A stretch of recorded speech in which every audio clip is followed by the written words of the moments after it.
Hey everyone, my name is Josh and I'm a young adults pastor at a church called Sanctus Church out in the Greater Toronto area. I'm originally from Edmonton, so shout out to all my friends out in the West. But I'm excited to share a quick word with you tonight about what God's been speaking to my heart in this COVID season.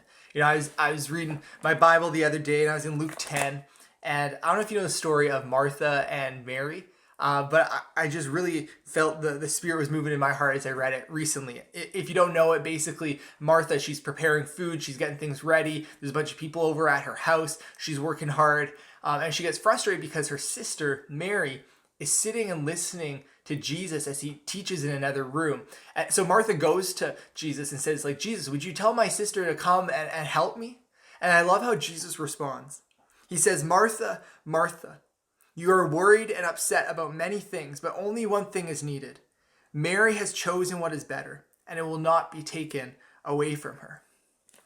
I just got a puppy recently. His name's Jasper, and it's been really exciting to have him around. And I'm working from home right now, and when I work from home, he just sits at my feet all day, and he just sleeps there. And what's so funny is that anytime I get up to try and do something, he'll always follow me. He just gets up and follows wherever I go. He doesn't know where I'm going, but he just comes with me. And when I think about that, I'm like, man, I want that to be my relationship with Jesus. Where I don't try and do my own thing, where I don't go run around kind of on my own, but I sit at the feet of the Father. And when he moves, then I move. And I might not even know where he's moving, but I'm going with him. I think right now many of us could be like Martha, where we're busy, or we're upset, or we're worried, or we're frustrated. We're trying to figure out how the heck our lives are going to work in the coming months.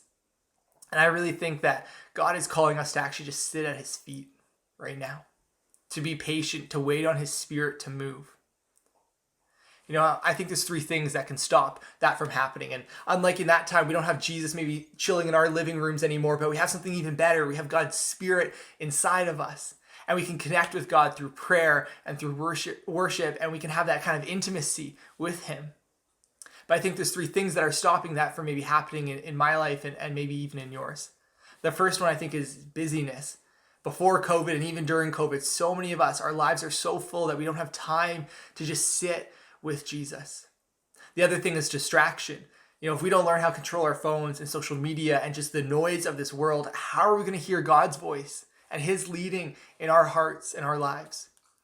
And then the last thing that could be stopping us from having a vibrant prayer life and intimacy with Jesus, I think, would be our own competency. I've been learning that prayer is about dependency and desperation. And if we think we've got it all figured out, if we think we can live our own lives, if we think we can have good relationships on our own, if we think that we can build good churches without God's Spirit coming and doing it, then we're actually going to miss out on what he wants to do. So I hope right now, you can reflect on those three things and just say, hey, God, is there something in my life that's stopping me from sitting at your feet like Mary did? My prayer for Canada right now in this season is that our nation would just come to the feet of the Father, that we would be crying out and just praying out for revival and awakening in this country. God, we want you to move, and we want you to move first in our lives so that can come through us to others. Thanks for listening, friends. Have a good rest of your night.